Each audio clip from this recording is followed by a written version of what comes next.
Segunda temporada. ¿Por qué creer en Dios? Así se llama este episodio.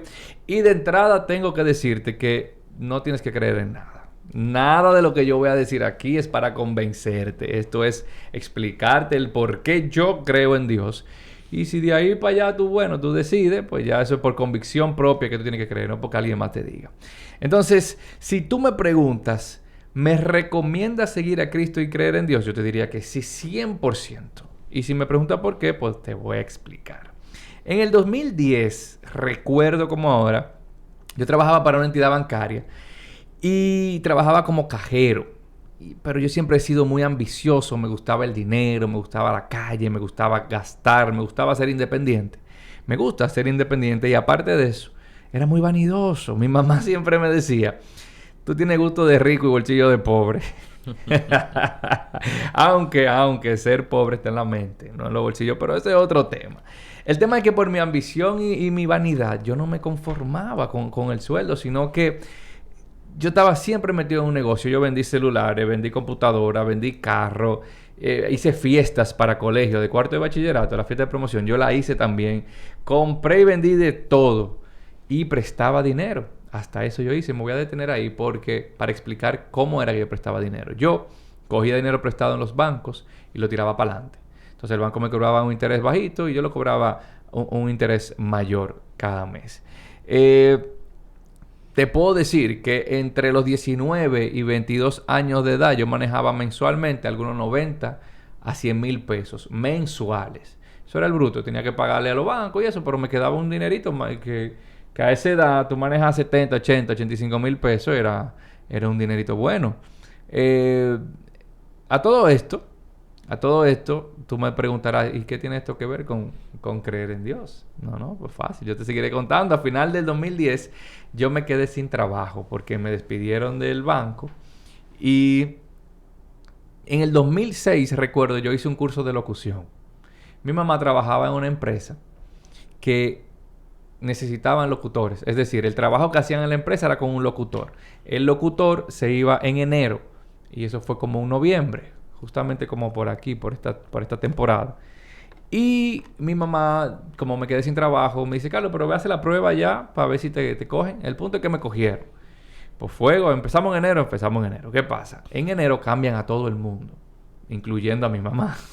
Y ya yo me quedo sin trabajo. Entonces me quedo sin trabajo debiendo 1 millón de pesos en los bancos y con una casa al hombro. O sea, en la casa donde yo vivía con mi mamá me correspondía porque mi mamá tampoco se quedó sin trabajo también. Entonces, en esa misma temporada, en enero 2011, yo grabo un demo de voz porque, como te dije, en el 2006 yo había hecho un curso de locución comercial que duró aproximadamente un año. Grabo un demo para mandarlo a las, ¿cómo se llama? A las agencias publicitarias para ver si consigo trabajo. Consigo trabajo. Eso fue en marzo del 2011. Grabo mi primera cuña de radio, mi primer comercial de radio. Y me dijeron que yo iba a ser la voz institucional de una marca de cerveza de República Dominicana. Pues yo grabo 3 comerciales. Me pagaron 18 mil pesos por cada uno. Yo abrí los ojos y dije, ¿cómo? Mis primeros 3 comerciales me están pagando 18 mil pesos. No, pues, esto es, aquí es que yo me quedo. Pero lo que yo no sabía era que me lo pagaban a 90 días o a 120 días. Recuerden que me quedé sin trabajo, debo 1 millón de pesos y que comí todos los días. Y a mí no me entraba un peso mensual. Bueno, el punto es que en el 2011, pues estoy pasando la de Caín. Y hubo épocas, o hubo momentos, esto es bien serio, que mi mamá y yo comíamos lo de esa noche. Es decir, cenábamos lo que había. Ya después de ahí no había más nada, pero yo nunca pasaba hambre. Nunca. Yo me acostaba llorando como un niño, pidiéndole a Dios y orándole y diciéndole, Señor, tú estás viendo lo que está pasando. Yo necesito que tú me ayudes. Yo necesito salir de aquí. Yo necesito un milagro, prácticamente. Porque yo trabajaba, de verdad. Yo hacía las voces comerciales, pero no ganaba un dinero fijo. Y esas voces comerciales me las pagaban en 30, 60, 90 días. Es decir, me debían dinero, pero no entraba de una vez y yo tenía que comer todos los días. Pues Juan, Luego de que yo oraba así, pero desconsoladamente, eso mi mamá lo está viendo en este momento, lo sabe porque ni ella se enteraba. Al otro día tú no puedes creer que me llamaban o me mandaban un correo, pasa por aquí que tu cheque está listo. Porque dice la palabra, en mi angustia invoqué al Señor. Clamé a Dios y Él me escuchó desde su templo. Mi clamor llegó a sus oídos. Salmo 18:6. Yo no sabía nada de eso, Juan.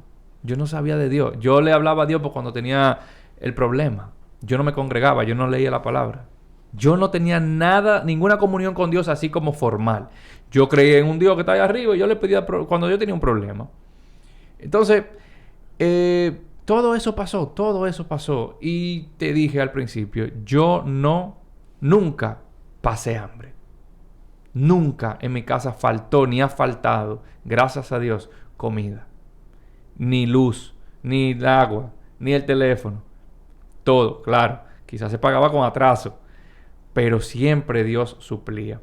Y eso se dio porque yo le oraba. Sin darme cuenta, yo le estaba clamando a Dios y Él me escuchó. Luego de que ya uno ve las cosas en perspectiva, tú dices, pero ven acá, ¿y cómo fue que yo hice todo lo que hice durante casi un año porque yo conseguí trabajo? Yo entré a trabajar en un programa de televisión que me pagaba 3,000 pesos mensuales. Yo iba en carro público, me acuerdo yo. Y me decían, pero tú no eres fulanito, el de tal programa. Y yo tenía que, tú sabes, después de vivir en el orgullo, en la vanidad, tener que coger un carro público para hacer un programa en vivo. Uno de los mejores programas de televisión de este país. Que todo el mundo sabe, que me conoce de antes sabe qué programa es ese. Y yo tener que pasar esa vergüenza de montarme en un carro público y que la gente me reconociera. Ah, pero tú eres fulano. ¿Y qué tú haces cogiendo carro público?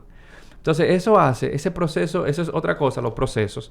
Ese proceso hizo que mi madurez se fortaleciera. Entonces, ¿por qué yo creo en Dios? Porque Dios es el único que nunca me ha abandonado, que nunca me ha dejado solo y al que yo siempre he llamado y siempre me ha respondido, a pesar de no tener una relación consciente con Él.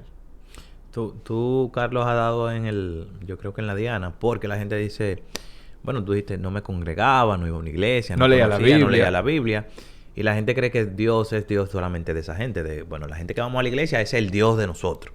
Y la verdad es que Dios es Dios de todo. La Biblia tiene un principio. Es como que si yo tiro una pelota hacia arriba, la ley de gravedad dice que debe bajar. Claro. Entonces, si tú clamas a Dios, no importa que tú estés en una iglesia, no importa que tú estés en tu casa, no importa que tú no te congregues, tú vas a recibir respuesta de ese mismo Dios, porque es una ley. Es una ley que Él estableció. La Biblia dice, clama a mí y yo te enseñaré y te responderé, cosa que tú no conocías. Es decir, que el clamar no está hablando de que lo hagas en la iglesia. Eso es uno. Dos, las iglesias, cuando tú decías que no te congregaba, son como la escuela. La iglesia tú vas a aprender de Dios, pero tú vas a la iglesia 1 o 2 veces por semana. Tu relación con Dios va más allá de la iglesia, va en la semana, de lunes a lunes. Entonces no tiene que ver con el tema de la iglesia. La gente dice, bueno, que yo no voy a una iglesia. Ojo, hay gente que dice, bueno, pues entonces yo no tengo que ir a la iglesia. Yo no tengo que ir a la iglesia. Pero si tú te quieres graduar de doctor o tú te quieres graduar de abogado, tú no puedes dejar de decir, bueno, yo voy a ser abogado, pero no voy a ir a la universidad. No, tú vas a tener conocimiento de doctorado. Y tú vas a tener conocimiento de medicina, pero tú no vas a tener el título. Porque tú tienes que ir a la universidad. Entonces realmente las iglesias están hechas. La Biblia dice, mirad cuán bueno y cuán hermoso es ver los hermanos juntos en armonía. Y luego da una bendición y dice, será como el buen óleo que desciende desde la cabeza hasta la barba del Aarón y después toda la vestidura. Está diciendo, mira qué lindo se ven los hermanos juntos. Mira qué bien cuando nos congregamos vamos a darle gracias a Dios o a recibir algún tipo de enseñanza. Es importante. Sí. Pero lo más importante es lo que tú acabas de decir. ¿Qué hago cuando estoy en un momento de dificultad? Clamar a Dios. La gente, por ejemplo, mi experiencia con Dios, la primera experiencia que yo tuve con Dios, yo te decía fuera del aire, que a mí no me gusta hablar de experiencia porque la gente dice, bueno, pero esa es tu experiencia. Y obviamente yo lo entiendo. Y cada quien tiene derecho a decir, bueno, eso le pasó a Juan. Eso no me va a pasar a mí. Pero mi primera experiencia con Dios, yo tampoco lo conocía. Yo tenía un arete en la lengua cuando yo tuve una experiencia con Dios. Y yo fui a un campamento acompañar a alguien, porque yo no sé si tú sabes que mi mejor amigo murió en el año 2003. Mi mejor amigo muere y su mamá hace un campamento para que sus amigos vayan y como que los recordemos y demás. Pero ese campamento era un campamento cristiano. Y allí yo sentí la presencia de Dios por primera vez en mi vida.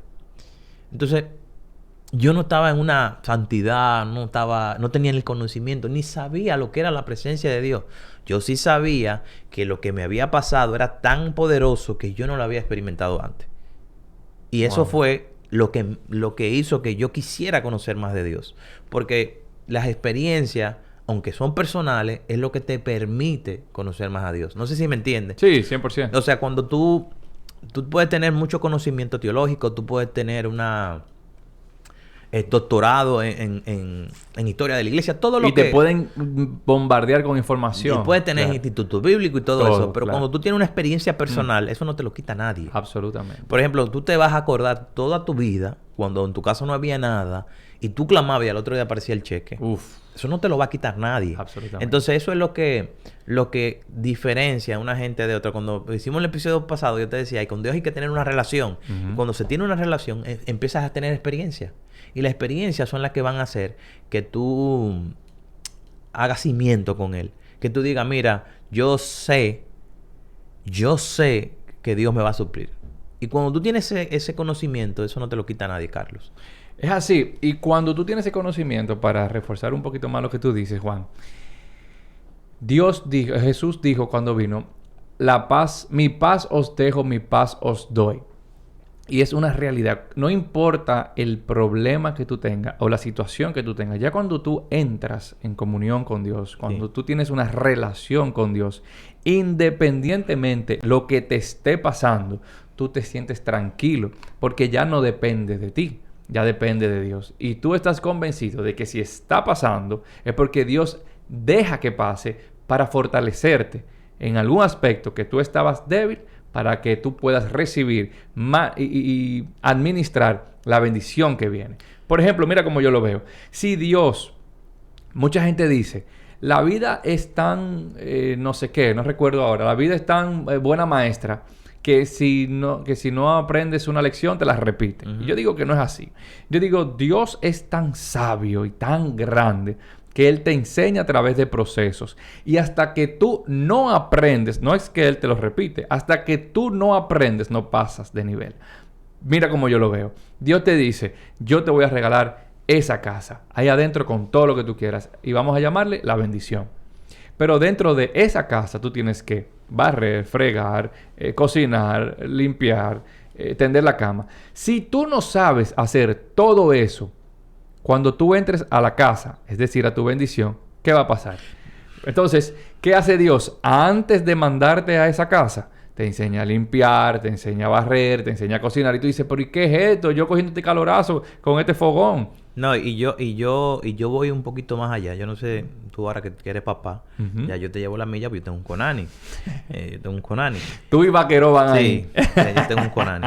Pero cuando tú estudias el fenómeno padre, cuando tú eres papá ahora, te das cuenta que, por ejemplo, tu bebé, no llega un año todavía, tú no le puedes dar algo a destiempo, porque lo que pudiese ser un regalo para él se puede convertir en una maldición. Lo que puede ser una bendición, porque él no está en la capacidad para recibir eso. Por ejemplo, tú no le vas a dar un limoncillo. No. Porque se te puede atorar. Claro. Pero el limoncillo es bueno. Sí. Es bueno, eso es bueno. riquísimo. Claro. Pero para su etapa, para su edad. Eso es lo primero. Lo segundo es también que la gente tiende a condicionar a Dios cuando la cosa le va bien, pero cuando la cosa le va mal, ya Dios no es bueno. Y realmente nosotros, yo creo que lo que vivimos es consecuencia de lo que nosotros hicimos. Mira, yo te dije la vez pasada, Dios siempre va a perdonar a sus hijos. Como todo. Claro. Pero la Biblia dice que un buen padre corrige a sus hijos. Y dijo, un buen papá. Entonces Dios va a corregirte y va a llevarte, porque su meta, según la Biblia o las Escrituras, es que nosotros nos parezcamos a Cristo. Y la única forma de parecernos a Cristo es a través del dolor y los procesos. Hay un versículo en Hebreo capítulo 5, en el verso 8, que dice, aunque Él era el Hijo de Dios, por lo que sufrió, aprendió a obedecer. O sea, te estoy diciendo que a través del sufrimiento y el proceso, a través de la obediencia de su palabra, nosotros vamos a aprender a obedecerle. Mucha gente no recibe o no tiene, porque ya toda la bendición que Dios pudo dar la dio en la cruz del Calvario. ¿Qué pasó? En la cruz del Calvario rompió toda maldición. En la cruz del Calvario Jesús nos devolvió la vida, nos salvó, nos restauró, nos redimió. Pero nosotros tenemos que entender que en esa cruz nosotros tenemos todo. Y cuando nosotros nos alejamos de esa cruz, entonces vienen los procesos. Mira, yo he sido procesado y tú lo sabes. Sí, 100%. Yo he sido igual que tú, yo he sido procesado. Y yo te puedo decir que parte de mi proceso ha sido mi desobediencia a lo que Dios dijo. Es que cuando Dios nos manda a ser obedientes. Y también dije en el episodio que tuve contigo, en el otro anterior, que todo lo que a mí me ha pasado bueno ha sido por Dios. Por una consecuencia de yo serle fiel a Dios y por yo estar ahí en comunión con Él todo el tiempo. Y cuando no lo he hecho, me sale mal. Me sale mal. ¿Por qué? Porque la sabiduría te la da Él. Sí, y Dios no es un Dios caprichoso. No. La gente dice, bueno, entonces ¿para qué voy a cumplir lo que Dios está diciendo? Dios dice que si siguieras mis ordenanzas, creo que eso es Levítico 28, dice, si siguieras mis ordenanzas, si siguieras esto, entonces yo te bendeciré, abriré la puerta del cielo. Te da una bendición por obedecerle. Por eso es que la Biblia dice que no se aparte de ti este libro de la vida, sino que medites en él de día y de noche. Y hay un salmo, en el Salmo 1 dice, bienaventurado el varón que no anduvo en consejo de malo, ni se ha sentado en silla de escarnecedores, sino que en la ley de Jehová medita de día y de noche. Es decir, Dios está diciendo, mira, yo te dejé, como tú dijiste en el primer episodio, un manual para que tú aprendas cómo comportarte en la vida. Si tú quieres llevarte de mí, yo te aseguro éxito. Yo te aseguro éxito. Pero si tú quieres hacer tu vida, tú la vas a hacer. Pero el fin va a ser de muerte. Entonces la gente, por consecuencias, dicen, bueno, es que Dios es malo. No, Dios no fue malo. No. Eso es como el barbero, como que nos digamos, bueno, mira, no existe un barbero. ¿Por qué? Porque mira un hombre con cabello largo. Ah, pero es que él no ha ido al barbero. Pero sí existe peluquero y barbero. Es que él no va al peluquero. Y él decidió quedarse con su cabello largo. ¿Entiendes lo que digo? Pero sí, cuando tú dices, voy a obedecer a Dios, lo voy a hacer. Y voy a hacer lo que Él dice. No por capricho. Lo voy a hacer porque yo quiero algo diferente en mi vida. Entonces tú empiezas a ver, como tú decías en el capítulo anterior, estabilidad emocional. Empiezas a ver a tu familia crecer. Empiezas a ver que los problemas que tú le dabas a tu mamá ya no lo tienes. Tú empiezas a ver que de momento, digamos, de la nada... Mira, Dios es el único en matemática, esto es terrible. En matemática, 1 más 1 es 1. 2. 1 por 1, pero 1 por 1 es 1. Sí. 1 por 2 es 2. Pero cuando tú multiplicas por 0, 0 por 1, ¿cuánto es? 0. 0 por 10. 10. 0, perdón. Y la Biblia dice que Él multiplica la fuerza del que no tiene. Es el único que puede multiplicar en 0 y darle valor. El que no tiene nada no se puede multiplicar. No. Sin embargo, Dios multiplica fuerza al que no tiene. 100%. Entonces, ¿qué quiere decir esto? Que cuando Dios trabaja en la vida de alguien, y eso es interesantísimo que la gente que no está escuchando sepa, que cuando Dios trabaja en tu vida, va a potencializar cosas que tú quizás ni sabías que tenías. De momento te van a estar llamando en lugares que tú ni sabías que existía, que tu currículum estaba ahí. Porque son cosas sobrenaturales que empiezan a suceder en tu vida. Y tú dices, ¿cómo se me abren estas puertas? ¿De dónde aparece el cheque que aparecía cuando tú no tenías dinero? Bueno, porque Dios de manera sobrenatural empezó a obrar en tu vida. Ahora, Dios lo hace porque Dios es un papá bueno. Dios lo hace porque Él quiere ver a sus hijos bien. Dios lo hace porque Él quiere bendecirnos. Pero la gente empieza a alejarse de Él y empieza a cosechar. No es que Dios empiece a quitar su bendición. Es que Dios es un Dios de orden. Y como es un Dios de orden y dejó establecido un manual, Él dice, si tú sigues esto, te va a ir bien. Yo reto a todo el mundo a que lo haga. Ujú. Yo le digo a Eso iba a decir yo ahora mismo. Yo iba a decir, Juan, escúchame que te interrumpa. Miren, vamos, hágalo como experimento. Claro. Hágalo como experimento, porque mucha gente que tiene mucho que ver con lo que tú me dijiste, mucha gente me ha dicho, ahora di que cristiano. Sí. Y yo decía, mira, es que yo ser cristiano no le hace daño a nadie. Sí. Cuando yo hago las cosas por y para Dios, para satisfacerlo a Él, por consecuencia, todo a mi alrededor lleva satisfacción. Porque no hay manera de yo fallarles. Sí, claro, les voy a fallar porque soy humano. Claro. Y voy a fallarle. Pero no hay forma de que ese sea como el comportamiento de siempre. Carlos siempre está fallando. No. ¿Por qué? Porque si yo obedezco las ordenanzas de Dios para Él, tú que estás a mi alrededor, todo el que está a tu alrededor también va a salir beneficiado, porque no hay forma de que yo te perjudique siendo honesto. Es decir, no hablando mentira. Sí. No hay forma en como yo perjudique a mi esposa siendo fiel, porque Dios no me manda a ser infiel. No hay forma como yo perjudique quizás a mi empleador, porque voy a ser siempre recto, voy a llegar temprano, voy a hacer un buen trabajo, porque yo voy a buscar la excelencia, porque no es para el hombre. Yo voy a buscar la excelencia para Dios. Y en consecuencia tú vas a llevar colita, como decía. Y tú sabes que tú al inicio del programa dijiste, bueno, vamos a ver por qué yo creo en Dios. Uh-huh. Entonces, eso es una pregunta tan profunda, tan delicada, porque ¿por qué yo creo lo que creo? Y eso es interesante. Y como estamos lanzando un reto, nosotros creemos porque hemos experimentado. La Biblia dice, no callen lo que han visto y han oído. Es decir, nosotros hemos escuchado testimonio de otro, hemos oído cosas de Dios, pero jamás va a ser igual cuando tú experimentas el Dios vivo. Por ejemplo, jamás va a ser igual cuando tú tienes una experiencia con Él. Y la única manera de tenerla es probándolo. Mira, yo siempre he retado a la gente. Le digo, prueba esto. Si no te funciona, no vuelvas. Ya. No vuelvas y no vivas esa experiencia. Ahora, yo estoy seguro que vas a experimentar. Si haces lo que dices y lo haces de corazón, vas a experimentar un cambio distinto. Yo respeto a todo aquel que dice, bueno, tú crees eso porque tú no tenías opción, no sé qué. Eso es cierto. Pero yo también conozco otro caso de modelo, que son gente que te decía fuera del aire, que nunca han tenido quizás el testimonio de nosotros, no conocen calle, no conocen nada, y hasta ahí Dios obró con ellos porque le permitió no pasar. Por ejemplo, mi hijo de 15 años, que va a cumplir 15 en enero. Mi hijo vive una vida tan distinta a la mía porque yo tuve un papá. No estoy diciendo que mi papá quizás no se encargó de mí, pero era otro tiempo. Pero mi hijo es un jeque, hermano, árabe.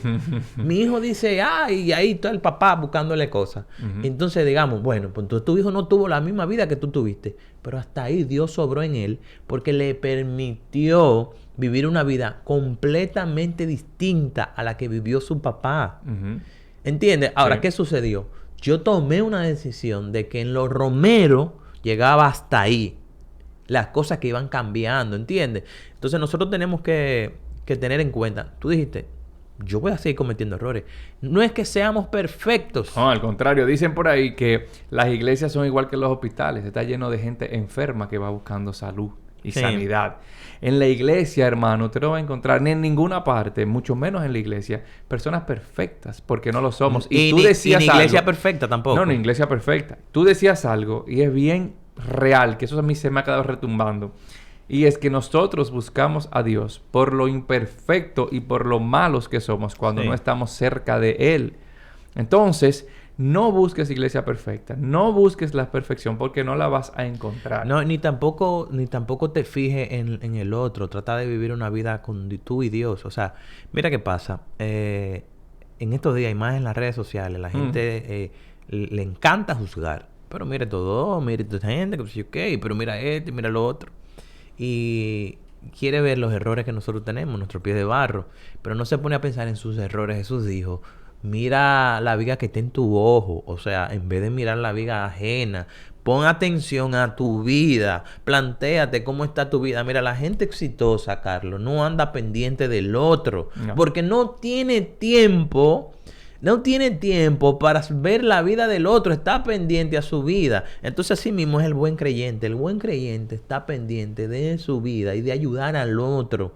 De que el otro pueda caer. Mira, yo te cuento, por ejemplo, la historia del rey David. David fue un tipo que cayó, pero fue restaurado por Dios. Y yo me imagino la gente alrededor criticando. Mira, el rey David, el rey David. Sin embargo, en el corazón de Dios lo que había era restaurar a David. Nosotros tenemos que entender, y eso sí, si hay algún creyente que esté escuchando el podcast, debe de entender que su rol principal es ayudar al otro. Es así, es amar. ¿Y qué es amar? Amar es eso. De hecho, es el lenguaje que Jesús habló. El amor. Jesús, todo lo que dio fue con amor. Y yo decía recientemente en mis redes sociales que el que juzga o el que te critica muchas veces lo hace desde la inconformidad de su vida. Él ve algo en ti que él quisiera ser, tener o hacerlo mejor que tú. Sí. Y por estar pendiente, y decía en el episodio con mi psicóloga, no pongas, y eso me lo aconsejó un amigo, no quita tu mirada del hombre. Porque mientras tú sigas mirando el hombre, tú vas a seguir comparándote, lo vas a seguir criticando y te vas a perder de ver a la persona que sí tienes que ver, que es a Jesús, es a Dios. Es ahí que tiene que estar tu mirada, porque copiamos lo que vemos. Sí. Mira fulano, o mira Perencejo, y vivimos con esta crítica. Muchas veces quien critica es porque le pica el éxito que tú tienes. No, y también, por ejemplo, hace muchos años se vendió la idea de que el creyente era un superhéroe. Uh-huh. El creyente, por ejemplo, yo cuando llegué a la iglesia, yo pensaba que mi pastor levitaba. De verdad. Yo lo veía, yo veía a ese tipo y yo decía, no, este tipo es increíble. Esto es una cosa terrible. Porque hicimos una concepción en nuestra mente de que las personas de Dios son seres perfectos. No, al contrario. Y se vendió eso, se vendió santidad, pero por fuera. Y la gente no sabe lo que es santidad. ¿Sabe lo que es santidad? Santidad es un continuo arrepentimiento. Sí, diario. ¿Qué es una persona santa? Un tipo que se equivocó hoy y el otro día se levanta. Un tipo que se equivoca al otro día. Santidad no es que andamos con una patola. No. Santidad es que me equivoco y me levanto. Me equivoco, me levanto. Me equivoco, me levanto. Es un continuo arrepentimiento. Es un continuo volver a Dios. Continuamente nosotros tenemos que volver a Dios. Porque primero, nosotros estamos luchando con una naturaleza pecaminosa. Nuestro cuerpo, nuestro ser, todo lo que somos, nos dice a nosotros, peca. 100%. No dice, aléjate de Dios. Por eso es que yo te digo que hay que ver muy a profundo hacia lo interno de nosotros y decir, no, nosotros necesitamos ese cambio. Nosotros tenemos que hacer una inspección o un análisis. Cuando tú pones un antivirus, ¡pop!, empieza a buscar virus en todo tu sistema de tu computadora. Y empezar a buscar ahí todas las cosas que tú tienes, que son basura, que tú tienes que ir soltando. Que Dios empieza a través de su palabra, a través de tu tener comunión con Él. A veces yo iba a la iglesia cuando yo me convertí, o cuando yo llegué a la iglesia, para no usar ese término, porque te expliqué en el otro que eso es continuo. Yo veía muchachos que yo decía, Dios mío, pero yo estoy mal. Porque yo veía jóvenes que ya estaban en un proceso de sanidad mucho más adelantado que yo. Sí. Pero ellos no me juzgaban. Yo lo miraba y viendo lo que ellos hacían, yo me sentía confrontado. ¿Por qué? Porque yo llegué a la iglesia y todavía tenía a mi noviecita por ahí por la calle. Y yo quería cambiar y yo veía que estos muchachos estaban concentrados. Y su ejemplo me contagiaba a mí. Sí. De querer cambiar y de querer ser mejor. Yo empecé a estudiar. Yo fui a la universidad porque yo me daba cuenta que en el grupo que estaba ahí, yo tenía que estudiar, viejo. Por eso es que tú eres como reflejo de la gente que tú te juntas. De los 5 más que tú te juntas, tú eres como pero un reflejo. Pero la Biblia, cuando estos eruditos saltan con eso, la Biblia hace rato que lo dice. La Biblia dice que el que quiere ser sabio se junte con sabio. Es lo mismo. Es que es el manual. La Biblia es el manual. Y como tú bien dijiste, al principio de este episodio yo preguntaba, ¿por qué creer en Dios? Y es una sola la respuesta. Tú debes creer en Dios, si tú quieres, obviamente, porque es la única respuesta a todos tus problemas. A todas tus preguntas, Dios es la respuesta. ¿Por qué creer en Dios, Juan, ya para despedir? Mira, para despedirnos, yo creo que hay preguntas importantes que hay que hacerse. Ajá. Yo la escribí aquí, dice, primero pregúntate de dónde tú vienes. ¿De dónde tú vienes? ¿A qué tú crees? Luego, ¿cuál es tu propósito, Carlos? ¿Cuál es tu propósito? Luego, ¿cuál es tu finalidad? ¿Cuál es tu destino? ¿Hasta dónde tú quieres llegar? Luego, ¿quién tú eres? Y cuando tú defines esas preguntas, tú dices, ok, ¿de dónde yo vengo? Hay teorías que dicen que tú vienes del mono. Bueno, pues yo soy feo, pero no tanto. No tanto. ¿Cuál es tu propósito? Si tú piensas que tú no tienes ningún propósito aquí en esta tierra, o tú sientes que tienes algo más. Luego, ¿cuál es tu destino? ¿Hacia dónde tú vas? ¿Cuál es tu marca? ¿Quién tú eres?